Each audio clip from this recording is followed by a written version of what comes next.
If the question is, who is the central character in Farscape, the answer is easy. John Crichton, an astronaut. He got shot through a wormhole, or so I've heard. But though Crichton, a kind of hero, is the central and most essential character, he's not the pivotal character on Farscape. By pivotal character, I mean the character around whom the whole grand story arc revolves, whose decisions and actions drive the plots more than any other character. That character, I argue, is not John Crichton, but Aeryn Sun. It is her decisions and experiences that spark many of the most important events in Farscape's grand story arc. Who is Officer Aeryn Sun, and why is she so pivotal in Farscape? Aeryn is the person who changes the most in Farscape. Aeryn first appears 23 minutes 14 seconds into the first episode. Significantly, our first view of her is obscured by her flight suit and opaque helmet. The suit and helmet serve the short-term dramatic purpose of surprising us that the feared and reviled peacekeeper is a woman, but it has a greater symbolism. This is the only time Aeryn wears the opaque helmet in the series. We first meet Aeryn as a faceless prowler pilot, another of the many faceless peacekeepers. When she sees Crichton and understandably assumes he is a fellow Sebacean and peacekeeper, she demands to know Crichton's rank and regiment, not his name. Aeryn grew up understanding that a Sebacean's position in the peacekeeper hierarchy is what matters most. When she does give her name, it is to communicate her position. Officer Aeryn Sun, Special Peacekeeper Commando, Aeyrn Company, plies our regiment. Name, rank, serial number. Which cog she is in the peacekeeper war machine is how she sees herself. It is not that Aeryn lacked independent thought, a trait that, as we later learn, got her into trouble with the peacekeepers. It is that Aeryn's life, her identity, and her personality were strictly regimented by her military upbringing. The disconnect between her upbringing and the events throughout the Farscape series and the choices she makes trying to balance their contradictions are the biggest drivers of the plots, aside from Crichton's wormhole knowledge. Aeryn's struggle begins when she makes a fateful decision in Premiere. When Crais confronts Crichton for the first time and condemns Crichton for murdering Crace's brother, Aeryn sticks up for Crichton, though she looks surprised that she's doing it. She makes up a half-truth that Crichton wasn't brave enough or intelligent enough to ram Crace's brother's prowler as Crais accused. She had spent time with the human, she said, so knows this about him. No doubt, if you had asked Aeryn why she tried to defend Crichton, she could not answer. She must have felt something, perhaps a compassion she told Crichton just minutes earlier was a feeling she hated. Crais, who seems eager to be rid of Aeryn, we learn about their tense history in The Way We Weren't, seizes upon the opportunity to condemn her as violating Peacekeeper Command's parameters against contact with unclassified alien life forms, specifically Crichton, and rules her irreversibly contaminated. Her act to defend Crichton binds her to him, and alongside Crichton's wormhole accident, sets up the entire rest of the series. Becoming an untouchable in the eyes of the peacekeepers and having nowhere to go, Aeryn remains on Moya.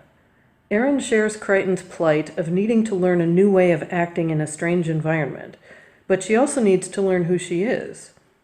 A major theme of Farscape is becoming more than what your culture dictated you should be. The theme of becoming more is set down in the very first episode when Crichton asks Aeryn to come with them on Moya. She initially refuses, saying she cannot leave the peacekeepers. My duty, my breeding, since birth, it's what I am. This is not the first time Aeryn has been told this, as we learn in a flashback sequence. A few cycles earlier, the peacekeeper Velarek tells her that she is special and that she can be more than her breeding. She resisted that idea then, despite her personal ambition, and she resists it when Crichton suggests it. As she tells Crichton in a later episode about her life as a peacekeeper, I had this life. I liked it. It had rules. I followed the rules. And that made everything right. Aeryn expresses how the security of a stable, predictable social order is usually a welcome part of one's identity. Within the peacekeeper social order, Aeryn knew her place, knew what was expected of her, and knew what she could expect in recognition of her actions. No social order is perfect, and as Aeryn learns, not always fair to individuals. We hear in later episodes that the events in the first episode were not the first time that the Peacekeepers were unfair to her, and that these previous events had inclined her to consider possibilities beyond strict obedience to the Peacekeepers' order. Still, it is difficult for anyone to detach from a lifetime of habits. Aeryn struggles for cycles in Farscape over which Peacekeeper values and traditions are worth keeping, and which ones are not. It begins with her deciding that she is no longer a Peacekeeper, but still a Sebacean. This declarative act reconstitutes her identity to adapt better to her new situation. It culminates 2 cycles later when she declares that, quote, "My life has been filled with doing what others think is right," quote, but that she has learned that it is also possible to do what is right for her. The central conflict for Aeryn Sun is her natural emotions versus her dispassionate training. In the beginning, Aeryn was understandably deeply conflicted and reluctant to act against the Peacekeepers. That was part training, part emotional loyalty. Certainly, her exile, the Peacekeepers acting against her, sways her to think otherwise about the Peacekeepers and herself. But it is a series of events that brings out new emotions in her that nudge her into a new way of being. First, she is blindsided by feeling jealousy over Crichton in PK Tech Girl. Then, she is completely exposed to her core being in DNA Mad Scientist. The feeling of compassion she claimed to hate in Premiere wells up as her shipmates ruthlessly cut off Pilot's arm in exchange for an alleged star chart. "How could you? Pilot is defenseless," she says to them. "Compassion from a Peacekeeper?" Dargo mocks. But yes, Aeryn has been pushed to a compassion she didn't realize she had. Zan, Dargo, and Rigel are complicit in the mutilation of Pilot, but Crichton is not, and their shared moral position draws them closer. At the idea that everyone else will be going home if Namtar's star charts are accurate, she is forced to face her greatest fear, again, one she never realized she had. I was born a Peacekeeper soldier. I've always been one among many. Member of a division, a platoon, a unit, a team. I've never been on my own, John. Never been alone. Ever. Separation and solitude unnerve her, but she is realizing that it is a path she must take. Having been deviously injected with Pilot's DNA by Namtar, Aeryn is forced to take a path no one else has taken, becoming a hybrid Sebacean pilot. Namtar took advantage of Aeryn's fear of being alone.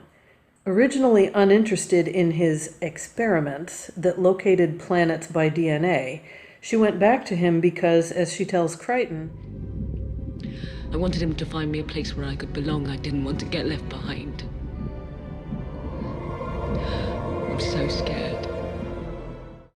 Her admission of fear to Crichton, unimaginable in previous episodes, expresses the immediate fear of the dis-ease changing her body, and her existential fear of being separated and alone. Crichton is her only connection, tenuous though it is. The genetic mutation Namtar inflicts on her is not just a brush with physical death, but a brush with the death of herself as she feels her conscious identity slip away from her. Crichton, of course, saves her, but the experience gives her a new way to view herself. I've always thought of myself in terms of survival. Life and death. Keeping the body alive. But what Namtar did to me...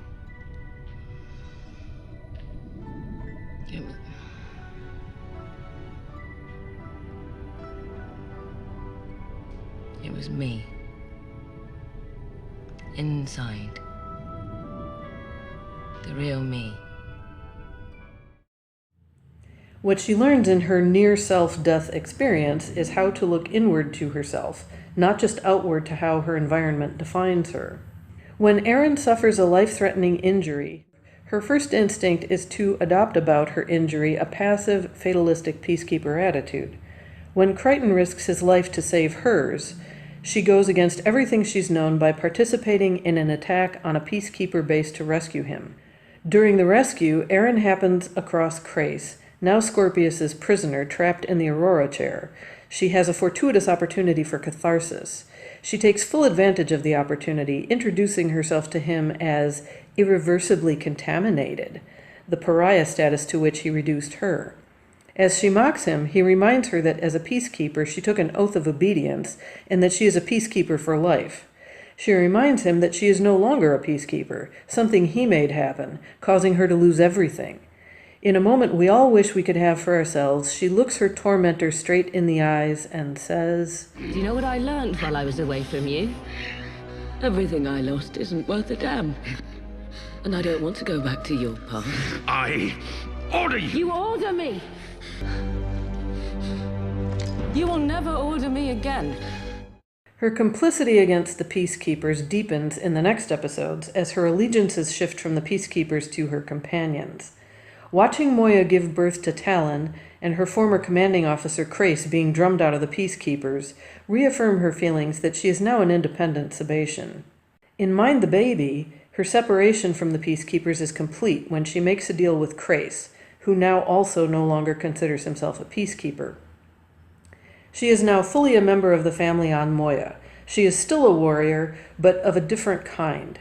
She expresses this when she chastises Zan for retreating into her spiritual practice. You know, before you bliss off completely into oblivion, you might want to have a little look around you because Moya and Talon are in danger. Worldly concerns do not interest me now. Oh, really? Well, then don't give me any dren about how much you love me. Love in its most rarefied sense. Too rarefied for me. I'm just an ignorant warrior who believes that love means you're willing to fight and die for your fellow living beings. Aeryn is no longer a peacekeeper who fights dutifully because she is ordered to. She is an independent person who fights willingly for those she loves. At the end of Mind the Baby, Aeryn is seen in front of Pilot's console, leaning back in Crichton's arms. A new level of intimacy in which she has fully let down her guard to him. They are now a couple. In discussing whether Crais has changed, Aeryn asks, "You do believe people can change, don't you, John?" Crichton admits Aeryn has changed, though doubts that Crais, still too much a peacekeeper, can change. The transition for Aeryn from peacekeeper past to independent Sebacean future hits a major snag in The Way We Weren't. When the recording of the murder of Moya's previous pilot surfaces showing Aeryn on the scene, everyone but Crichton turns on her, undoing the cycle of trust and camaraderie she had built with them. Aeryn is forced to relive a painful period in her recent past that makes her realize that her peacekeeper past will not be so easy to overcome, but also forces her to deal with the meaning of being a peacekeeper. It meant that to a significant degree she had no choice. As Zan tells her, Aeryn, you had no choice back then. You did exactly what was expected of you. In that world, that was the only kind of peacekeeper you could be.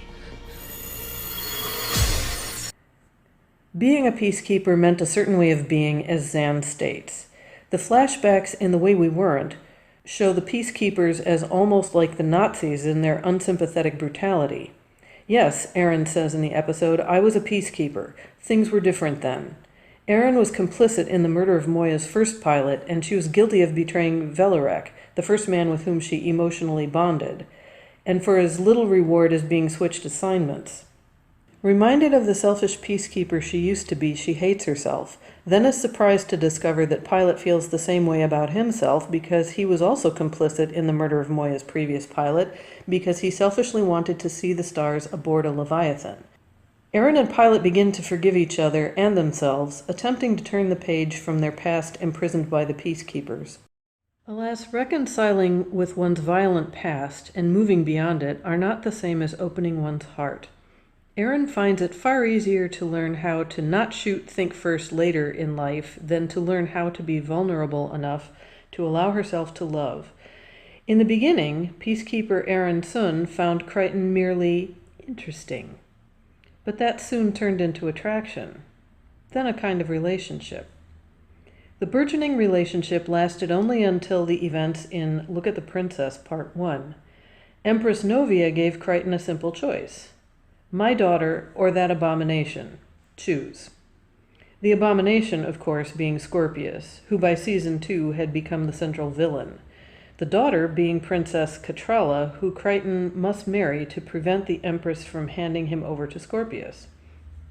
Crichton reluctantly agrees, but despite marrying the princess, his troubles do not end. After several attempts on his life, Crichton felt trapped and hopeless. Aeryn tries to lift his spirits, but he does not warm to it. Instead, he says to her, Aeryn, I'm tired. What am I supposed to do? What am I supposed to do when there's no fight left? You run away.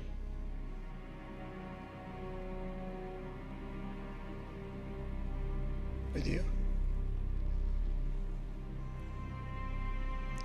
With all of us together.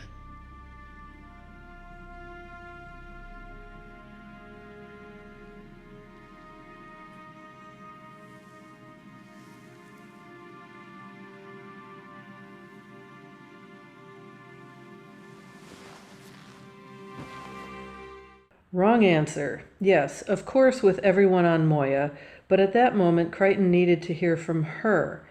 Aeryn's moment of weakness drives a wedge between her and Crichton that is not healed for 17 episodes. This is not to deny that Crichton had his moments of weakness and did and said boneheaded things to Aeryn that also drove them apart. This is also not to deny the various other complications that gave Aeryn cause to hold back her feelings. Aeryn's death, she got better. Zan's death or dissipation, we never did learn for sure, and Crichton being twinned. When she finally did fully consummate her relationship with Crichton between the events of Green-Eyed Monster and Relativity, they are a couple only during the crisis of Zalak's son, the crisis of Mu Quillis, and the really big crisis of Furlough and the Scarrans that costs Talon Crichton his life.